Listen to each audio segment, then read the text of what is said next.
Assalamualaikum Pak Habib. Assalamualaikum. Selamat pagi, mohon maaf mengganggunya Pak.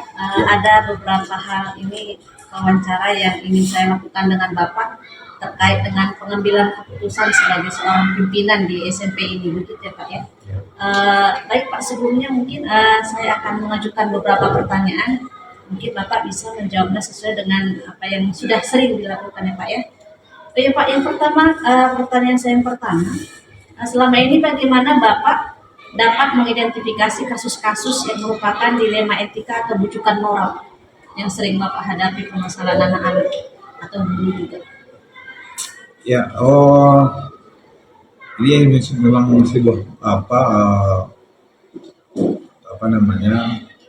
pergolakan perasaan terkait masalah aturan-aturan sekolah, karena memang harus melihat kepentingan baik itu dari kepentingan sekolah maupun juga kepentingan siswa, baik itu juga guru.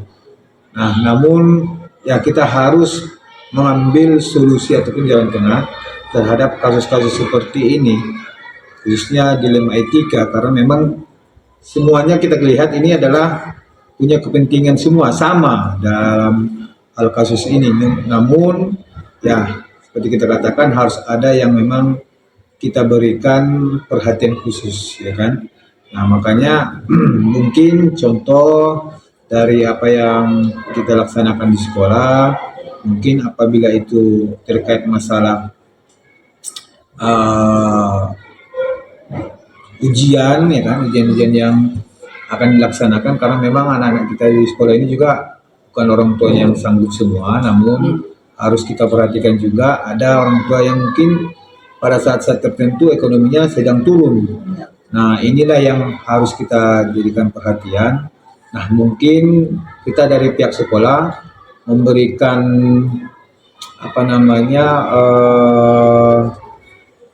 surat untuk sama-sama berjanji antara pihak sekolah maupun orang tua untuk dapat melihat ataupun nanti dapat mempertanggungjawabkan pembiayaan sekolah anak. Mungkin seperti itu. Salah satu contoh. Ya. Berarti kalau misalnya ada dua kepentingan yang berbenturan, biasanya yang dilakukan orang Bapak seperti apa? Nah, ini kita lihat juga seperti apa yang sering kita lakukan adalah mungkin kita lihat keterangan-keterangan baik itu dari satu didik ataupun guru, dan juga kita minta keterangan-keterangan mungkin pihak-pihak kawan-kawan yang bisa kita jadikan saksi untuk menguatkan, karena memang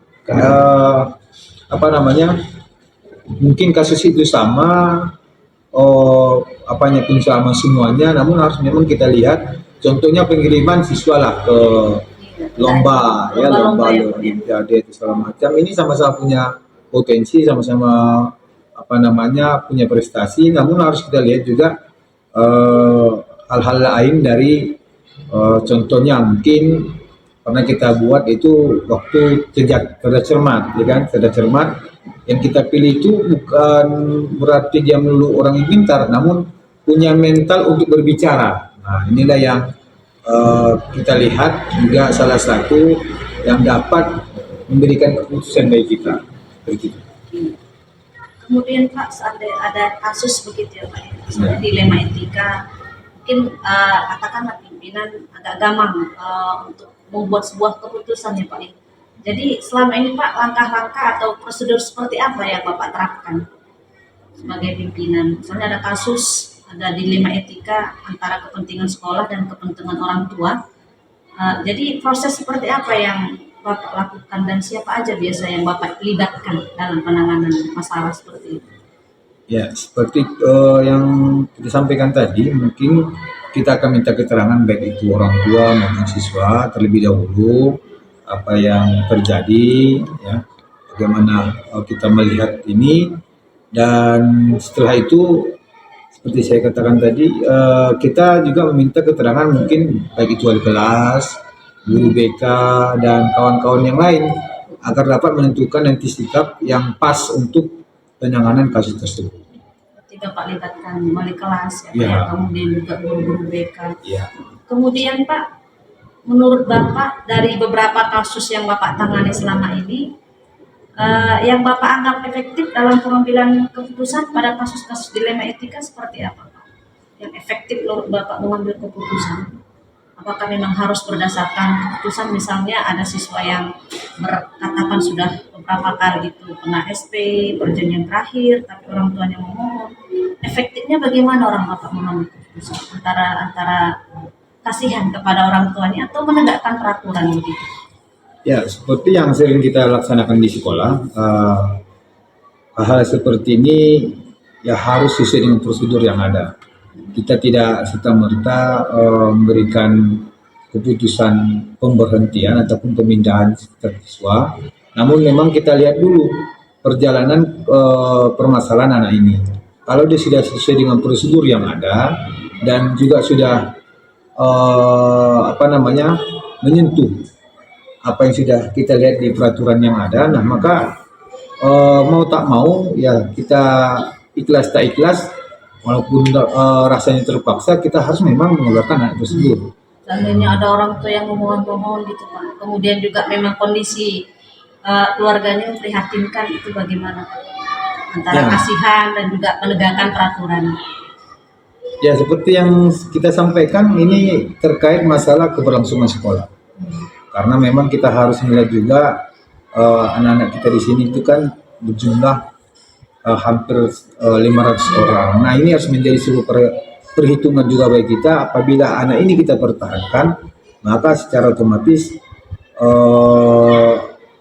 marwah sekolah terhadap anak ini atau anak-anak kita di yang lain menjadi rusak, karena memang kita mempertahankan anak yang memang sudah tak bisa dipertahankan. Nah, menjadi inilah sebuah dilema kita. Walaupun kita lihat orang tua sudah bermohon, kita memang bisa memaafkan, namun ya karena memang melihat prosedur dan ketentuan sudah sampai kepada tersebut, ya secara terpaksa kita harus memang mengeluarkannya. Tapi Bapak lebih condong ke peraturan ya Pak ya? Peraturan Tapi sekolah. dengan istilahnya ada perjenjang penanganannya begitu. Ya, Iya, baik Pak. Selama ini ada tantangan yang Bapak hadapkan misalnya ketika kasus seperti itu? Apakah tantangan dari katakanlah dari yayasan atau dari orang tua siswa atau dari wali kelasnya mungkin, yang entah mungkin punya hubungan saudara dengan siswa tersebut? Bagaimana Bapak menyikapi tantangan seperti itu?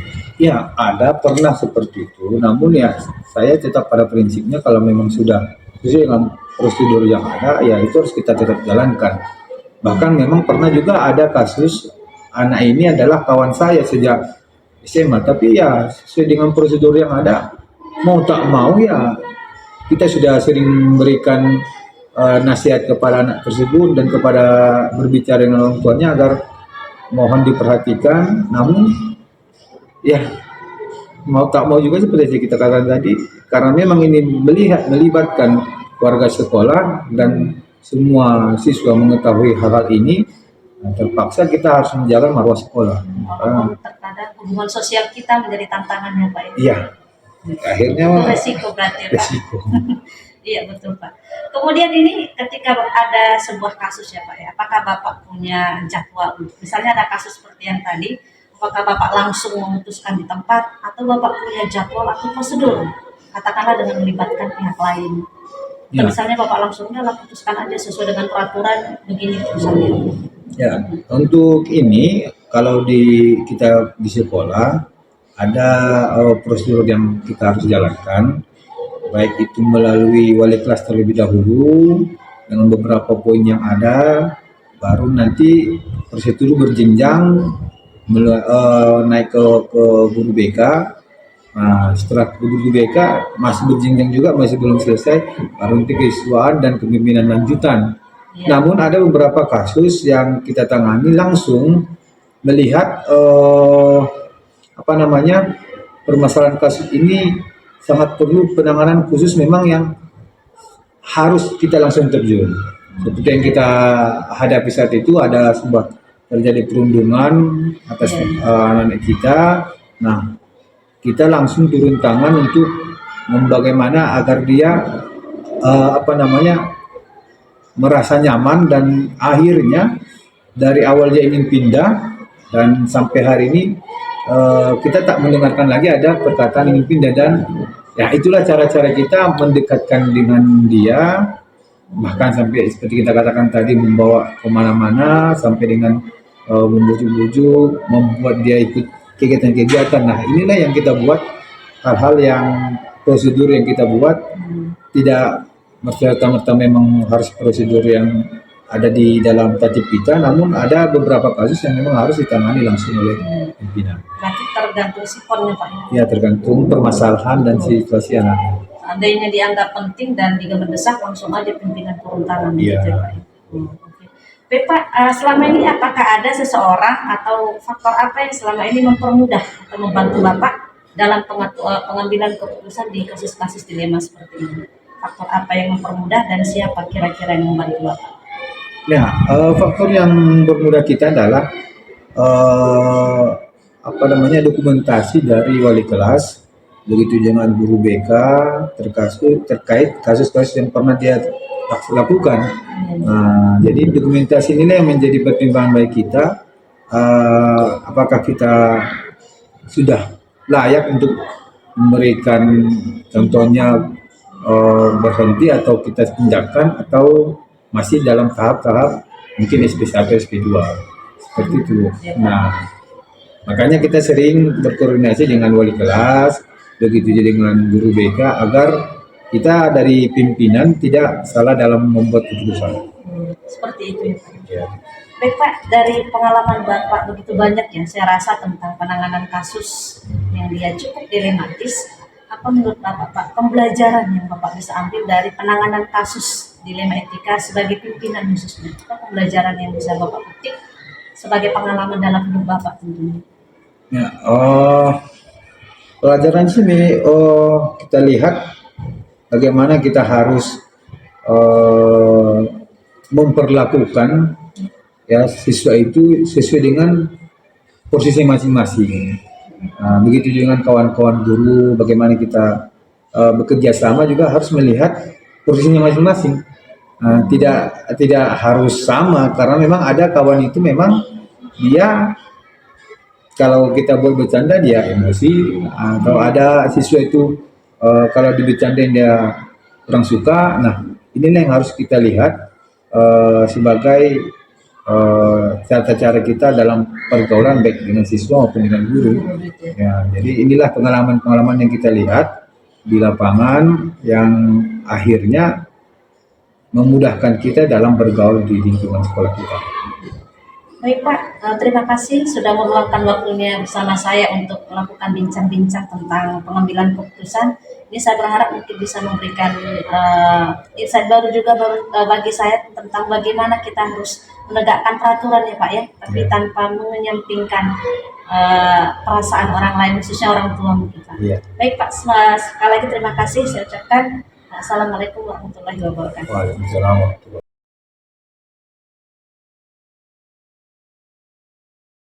Assalamualaikum Pak Juwali. Assalamualaikum. Ya, selamat siang Pak, tak mengganggu sela-sela kesibukannya. Ini saya ada ingin mengajukan beberapa pertanyaan tentang pengambilan keputusan ya Pak ya. Sebagai seorang pimpinan di SMA IT Darul Hasan, Bapak selama ini sudah sering Pak ya memutuskan hal-hal yang berkaitan dengan siswa, dengan guru dan sebagainya. Nah, mudah-mudahan ini kedatangan saya tidak mengganggu ya Pak ya. Ya, insya Allah tidak. Karena anak-anak ini baru selesai sholat, anak-anak masih saya tinggal dari kanan saya bilang ada tamu. Iya. Mungkin langsung saja Pak ya. Ini Oke, pertanyaan siap, Bu. pertama saya mau menanyakan, ketika Bapak menghadapi kasus-kasus ya, bisa Bapak beri contoh bagaimana Bapak melihat sebuah kasus itu dikatakan dilema etika atau bukan bohong? dilema etika ya. Kalau dia ada masalah atau kasus di dalam dilema etika, memang namanya saja kan dilema, kan kadang kita harus memikirkan bagaimana ini agar bisa selesai. Kenapa? Salah satunya adalah dengan dilema etika ini kita harus mengambil keputusan yang tentunya yang baik. Salah satunya apa namanya itu memang semua serba apa kita merasa serba Dilema ya. iya dilema. Ini namanya dilema. Kadang salah satu contohnya yang pernah kita alami adalah anak-anak kita anaknya pintar, berakhlak, tapi orang tuanya memberikan tunggakan. Iya. Sementara kita adalah sekolah swasta yang kita juga harus turut kepada aturan yayasan. Jadi di sini kadang kita agak dilema. Itulah salah satu dilema yang ada yang pernah kita selesaikan ataupun yang kita hadapi di sekolah kita. Kalau kita sekolah swasta. Betul Pak, itu berarti termasuk dilema etika ya, yang Iya. sering Bapak hadapi. Iya. Terus bagaimana biasanya cara Bapak mengambil keputusan Pak jika ada menghadapi kasus-kasus dilema etika seperti ini? Iya. Kalau ada ataupun yang pernah kita alami dilema etika yang ada di sekolah kita, dia seperti ini. Dia adalah orang yang baik, yang pintar. Tapi yang menjadi kendala tadi adalah apa namanya itu SPP-nya ataupun ekonominya yang tidak stabil hari ini. Yang pertama salah satu caranya adalah kita memanggil orang tua, ya, dan kita berkomunikasi dengan orang tua sehingga kita membuatkan suatu kesimpulan, salah satunya perjanjian dengan orang tua agar ini si anak juga tidak kita lepaskan dari sekolah karena dia ada bakat dari anak-anak kita. Itu salah satunya kita memanggil orang tua yang membuatkan surat perjanjian. Gitu ya Pak. Ya, Menurut Bapak, apakah itu efektif untuk membuat keputusan kalau ada kasus dilema seperti itu, efektif tidak yang seperti tadi Pak? ya. Kalau sebenarnya kita melihat dari masalah apa namanya masalah ini terjadi, memang kita mengambil keputusannya yang kita ambil itu kita tidak bisa memang kalau kepala sekolah langsung tidak, tapi kita juga mengajak karena di sini juga tidak ada namanya koordinasi dengan pimpinan atau pendidikan, maka kita membawakan ke musyawarah. Kenapa? Karena si anak kita ini prestasi kepada kita, ini aset di sekolah kita, orang-orang yang baik. Karena memang dari visi misi kita seperti itu, bagaimana untuk menciptakan orang-orang yang berakhlak mulia, yang unggul seperti kita ini yang saing salah satunya di sekolah. Jadi kita tidak mungkin kita lepaskan, tapi kita bawakan musyawarah dengan apa namanya itu koordinasi pendidikan yang ada di sekolah. Ya, Gitu ya Pak ya. iya, Kemudian kalau kasusnya seperti tadi kan ini tentu saja ada tantangan yang Bapak Iya, hadapi dalam betul. membuat keputusan. Keputusan, iya. Apa kira-kira tantangan yang Bapak hadapi dalam mengambil keputusan kasus yang seperti ini Pak? kalau tantangan yang kita hadapi memang ini namanya tadi seperti dikatakan dilema ini. Memang kita harus apa namanya itu, setelah kita putuskan secara bersama di koordinasi pendidikan ini, maka kita harus siap dengan apa konsekuensi yang diberikan. Salah satunya dari yayasan itu memberikan keringanan biaya pendidikan, tapi dengan syarat biaya pendidikan yang diberikan keringanan ini tidak bisa dilepas atau lepas kontrol. Ini ada setiap 3 bulan ini ada kontrol dari yayasan. Apakah anak ini semakin giat belajar atau akhirnya menurun?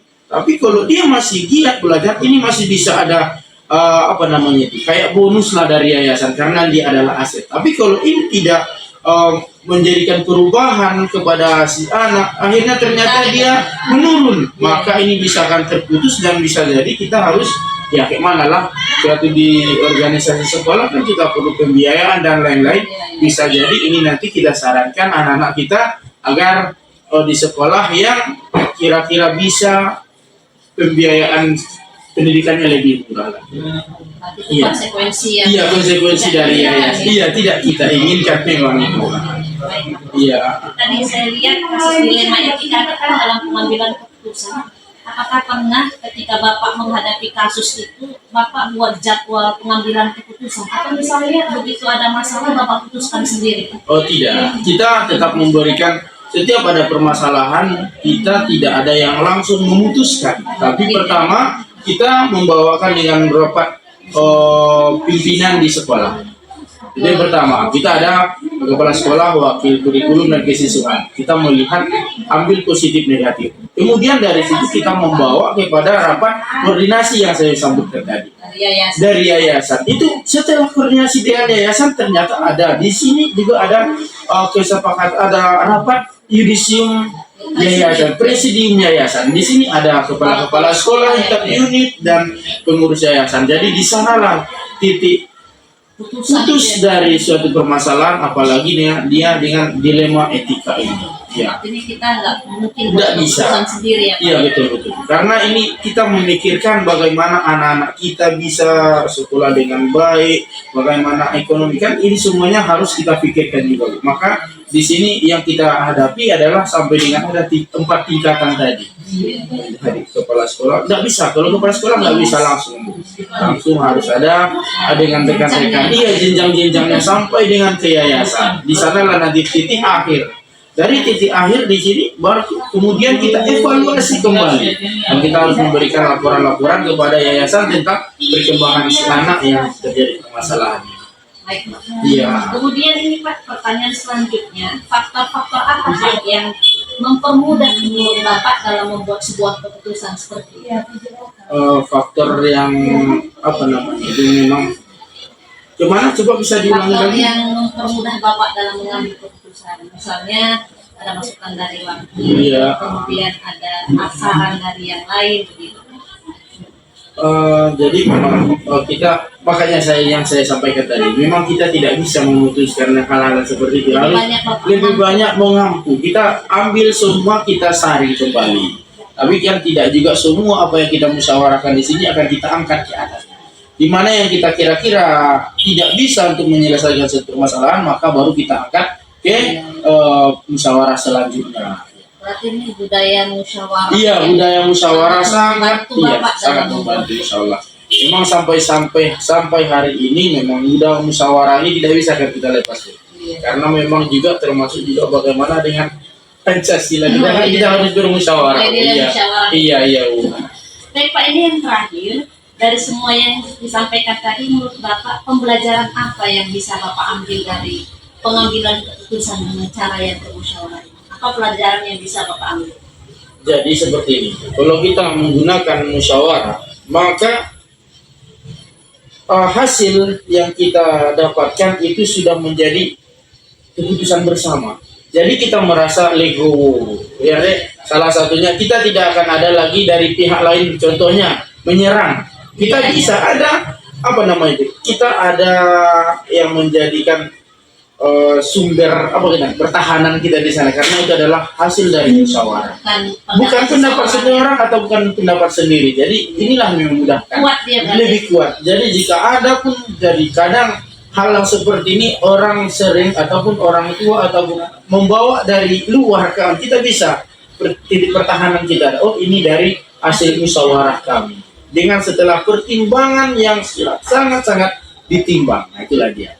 Ini saya rasa konsep yang Bapak sampaikan sangat menarik bagi saya. Iya. Artinya budaya-budaya musyawarah itulah yang harus kita kembangkan Iya, dalam betul, mengambil betul. keputusan ya, Pak, Iya, ya, iya. dengan memperhatikan segala aspeknya Pak. Iya.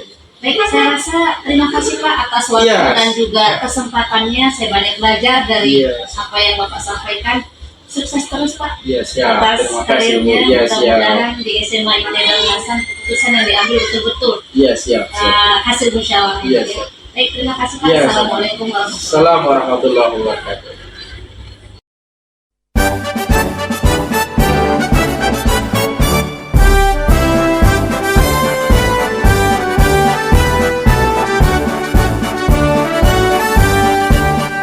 Bulatkan tekad, kuatkan hati, negeri ini memanggilmu kawan.